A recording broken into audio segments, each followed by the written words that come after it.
जोंनि नैबे प्रसारक मा होनदों बेखौ प्रशिक्षण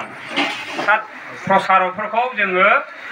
ट्रेनिं बादि लानाय जोंनो जों फोरों सोलों दा बे हाबाफारिया नैथि खेब जाबाय। दिनै बे नैथि खेब आमलायगुरि प्राइमारि संस्कृति प्रसार संसदआव दिनैनि बे हाबाफारियाव दिनै बे हाबाखौ बा आफादखौ आजावनानै लानाय जोंनि सिडली चिरां आन्चलिक संस्कृति प्रसार संसदनि गाहाय अदिनायक आफा आरो संसदनायक आफा लोगोसे बे संसदनि बोसोनगिरि आफामोन आरो लोगोसे जोंनि बे आन्चलिकनि सिङाव थानाय मोनफ्रोमबो प्रसारक प्रसारिका आइआर आफामोन आरो लोगोसे जोंनि बे मोनब्रै प्राइमारिनिफ्राय नुजाफैनो हानाय हौवा महरै आफामोन आरो हिन्जाव महरैमोन आइमोन। दा फैदो जोङो आं नैबेखौ बुंनो नागिरदों जे जों जे सिडली चिरां आन्चलिक संस्कृति प्रसार संसदआ बे हाबाफारिखौ मानो लानो गोनां जादों आं बिनि सायाव शास्त्रखौ लानानै बुंनो नागिरदों। बेनो जाहैबाय आइमोन आफामोन जों जे सिडली चिरां आन्चलिक संस्कृति प्रसार संसद मोनसे आफाद मोनब्रै प्राइमारिनि गेजेराव मोनसे आन्चलिक संसद दं। दा बे आन्चलिक संसदनि मोनफ्रोमबो साफ्रोमबो प्रसारक आरो प्रसारिका आइआर आफामोनखौ जोङो परमहंस शिव नारायण स्वामी आफानि सयखान शास्त्र बे सयखान शास्त्रखौ अध्ययन खालामनाय आरो अध्यापन खालामनाय बे हाबाफारिखौ जों लादों। अध्ययन मानि मा फरायहोनाय आरो फोरोंनाय फरायनाय आरो फोरोंनाय बे हाबाफारिया जों दा बे हाबाफारिखौ लादों। मानो होननानै बुङोब्ला जोंनि सिडली चिरां आन्चलिक संस्कृति प्रसार संसदनि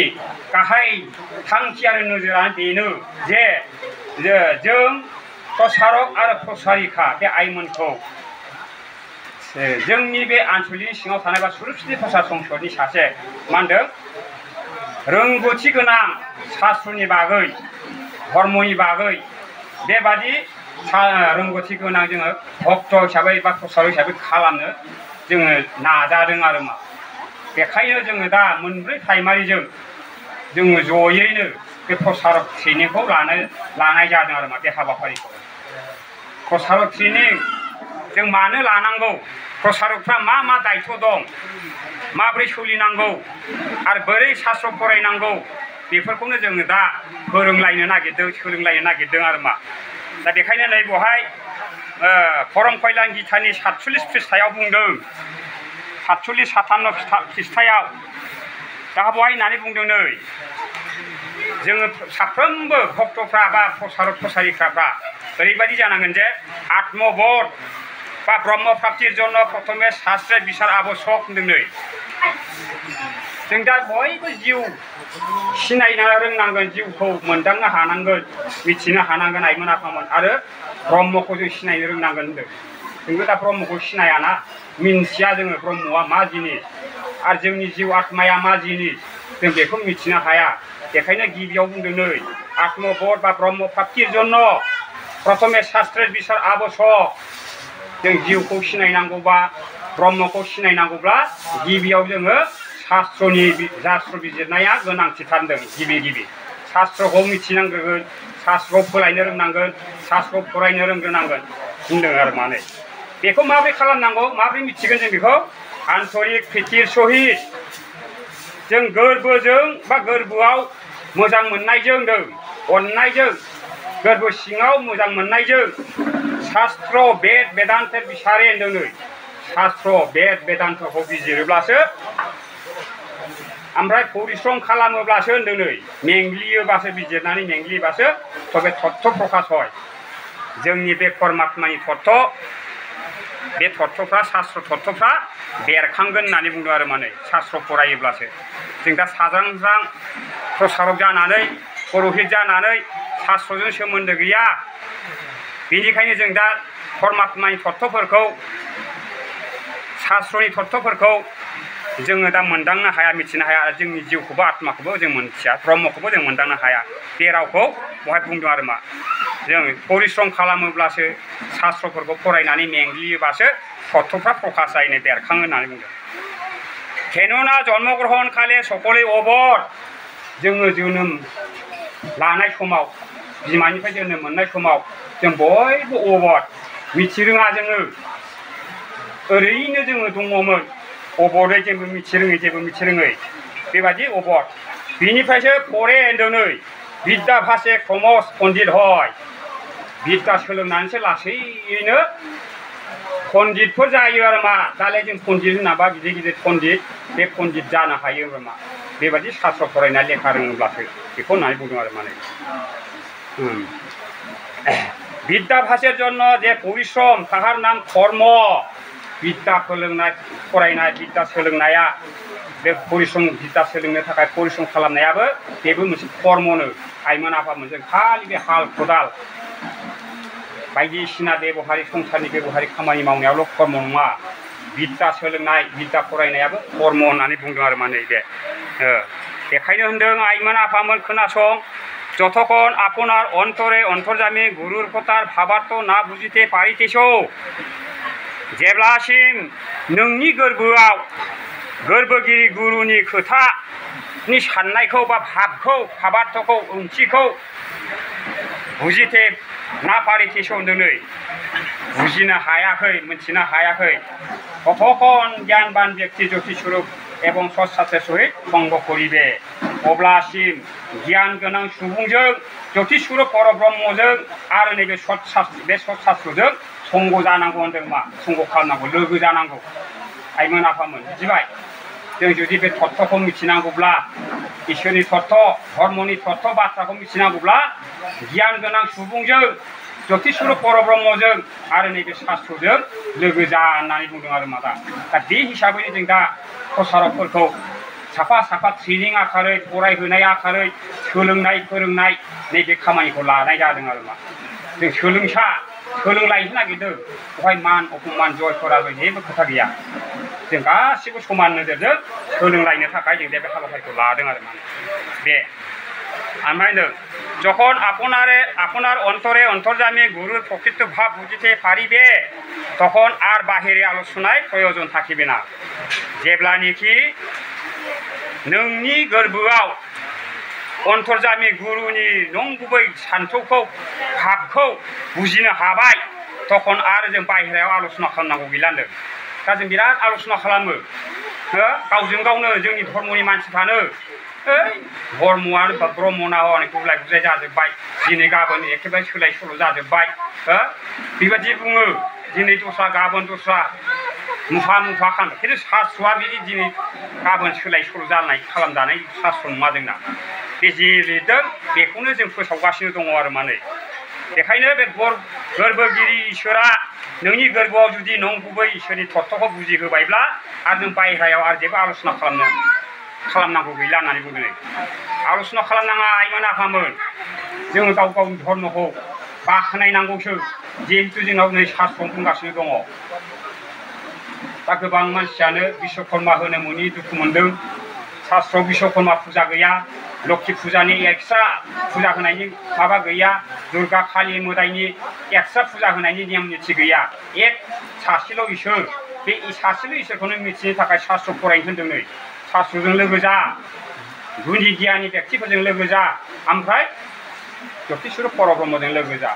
बेखौ होननानै बुंदों आरो मा होमबा जों पृथक पृथक साननानै आलदा आलदा साजायनानै इसोर खुलुमनांगौ जेबो गोनांथि गैया बे शास्त्रखौ रोखा रोखा बुंनाय दं बे आरो बेखायनो होननानै बुंदों नै शास्त्रे सरम उद्देश्य ओइ जे होनदों नै शास्त्रनि सोलोंनायनि देवसिन थांखियानो बेनोदि होनदों लके सत असतेर बिसार करिया सत्यके सत सतके सत एवं असतके असत बध करिके हारे होनदों नै शास्त्र फरायनाय शास्त्र सोलोंनायनि जौसिन थांखियानो बेनो जे सुबुंफ्रा सैथो असैथोखौ बिजिरनानै सैथोखौ सैथो सतखौ सत आरो असतखौ असत साननो हानाय जायो होनदों आरो मा दा जों बिजिरा नालाय शास्त्र फराया नालाय सैथो असैथोखौ जों बिजिरनो हालिया आइमोन आफामोन बेखायनो जों दा सैथोखौ सिनायनो थाखाय सत असतखौ सिनायनो थाखाय शास्त्रजों लोगो जानांगौ ज्योतिषुरजों लोगो जानांगौ आरो गियानि मानसिफोरजों लोगो जानांगौ होनदों आरो मा बेखौ होनना बुङो आरो दे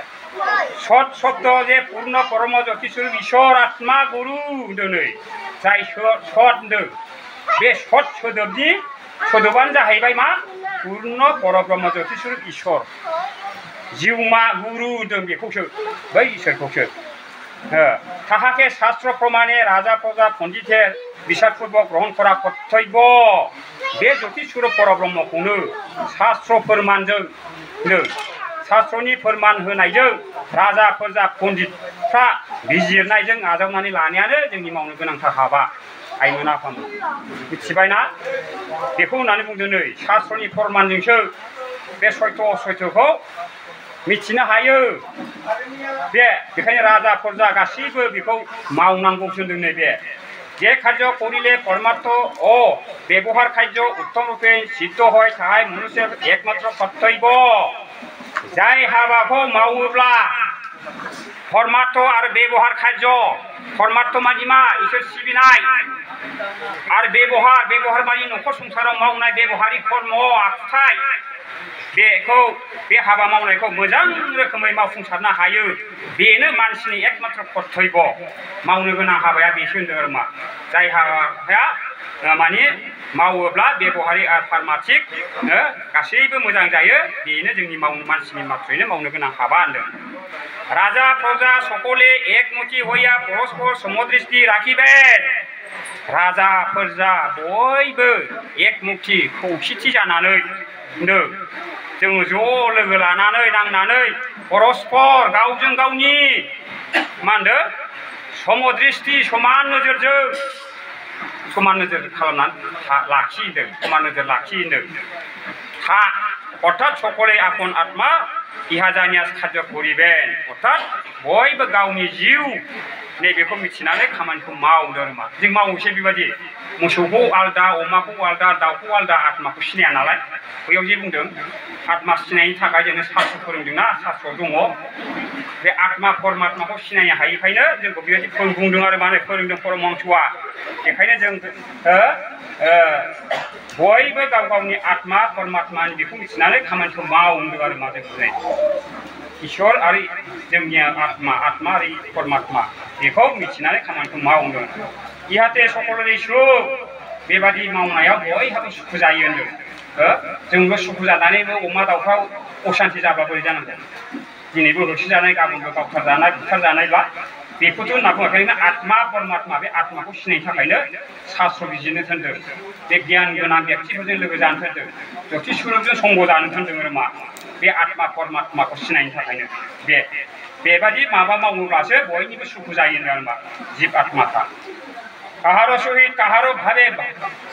बा कार्य बिरोध ना जन्मे होनदों रावजोंबो रावहाबो जाहाथे खुनु खामानियाव दावराव दावसि सोमजिया नैबेखौ बुंदों आरो मा शान्त गम्भीर भावे सकल कार्य समाधान हय शान्त गोजोनै गोथौयै गासैबो खामानिखौ जाहाथे मावफुंजायो नैबेबादिखौ होनदों आरो मा जोंखौनो इहाय सकल शास्त्र मुख्य उद्देश्य बेनो गासिबो शास्त्रनि गाहाय थांखि आरो मा बेखौनो बुंदों जोंनि बे परमहंसनि बिजाबावल' गैया गासैबो शास्त्रआवनो बुंदों जिब आत्मा परमात्मा बे जिब आत्माखौ बयखौबो अननो थिनदों जोंखौ जोंनि बे शास्त्रआवल' नङा खृष्टानफोरनावबो दं बाइबेलाव गासैबो नुनाय मानि जिबिखौ अननोसो थिनदोंमोन दा जों दा बिनि उल्था मावबोनायाव जों दा बेबादिनो खस्थ' मोनदों आरो माने बे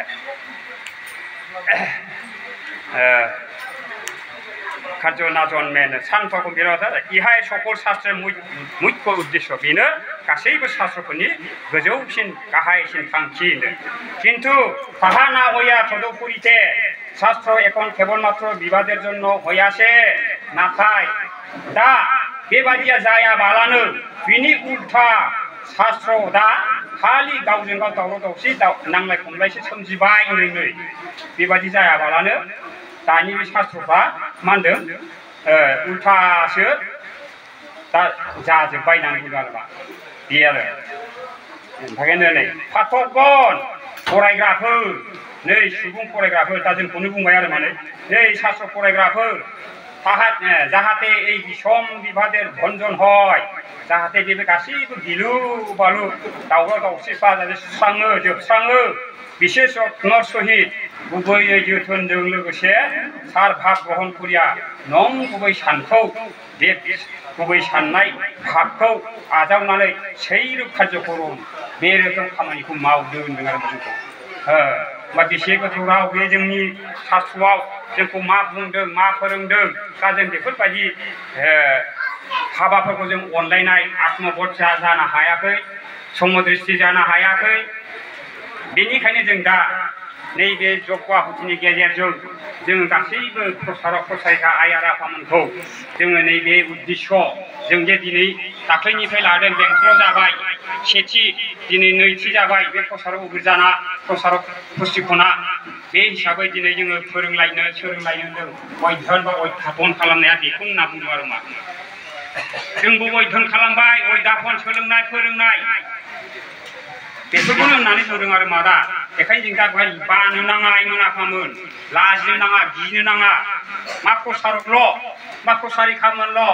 गासैबो भक्तफ्रानो बे सत्य धर्मनि जोंनि जे सत्य मिथ्याखौ सोलोंनानै लानाया मिथिनानै लानांगौआ गासैनिबो दायित्व प्रसारकफोरनिल' नङा बेखायनो जोंहा बयबो फैनानै बे सत्य मिथ्याखौ सायख'नो बहाय फैनांगौ खोनासंफैनांगौ आरो मा दा बेखौनो जों दा साफा साफा ट्रेनिं आखारै फरायहोगोन सोरखौबा अग्नि बिसय अरनि सोमोन्दै सोरनिखौबा धर्म काहा के बोले धर्मआ माखौ बुङो गुरु काहा के बोले गुरुआ सोरखौ बुङो जों बेफोरखौ मोनफा मोनफा आयदा लानानै दा फरायथि होगोन गसंहोगोन बैयाव प्रसारकफोरखौ बे हिसाबै जों फोरोंलायनि आंनि रोङिखौ आं आफामोननिफ्रायबो मोनगोन ना आरो बिसिनि रोङिखौ जों एसे रोंनायखौ जों सोलायगोन ना दा बेफोरबायदियैनो आइमोन आफामोन जों बेबायदि ट्रेनिं जेरै ख्रिस्टानफ्रा मालाय बाइबेल ट्रेनिं खालामो सार्केलाव गावसोरनि सार्केलाव थिग जोंबो नैबे स्वरुप सिद्धि प्रसार संसदआ जोंनि नैबे सिडलि चिरां आन्सलिकआ दा बेफोरबायदिनो प्रसारक ट्रेनिं पुर'हित ट्रेनिं जों बेबायदि आयदाखौ जों लादों आरो मा आइमोन आफामोन बेखायनो जों बेखौ खोनासंनो गोनां दा जोङो गुरुनि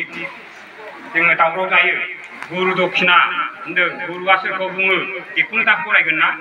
धर्म होनदों धर्मआ माखौ बुङो बेखौबो दा मोनथिगोन ना नोंसोर आइमोन आफामोना गासिबो मिथिलांगोन दा गासिबो बेखौ मिथिनो थाखायनो जों दा बे हाबाफारिखौ लादों आइमोन आफामोन आं गोबाव सम खालामला आरो बेखिनि ससेल' शास्त्रनि बाथ्राफोरखौ बुंनानै आंनि बे फरायनाय बुंनायाव दाय गोरोन्थि जायोब्ला निमाहा होदो आं बेवहायनो फोजोबबाय आंनि बुंनायखौ दे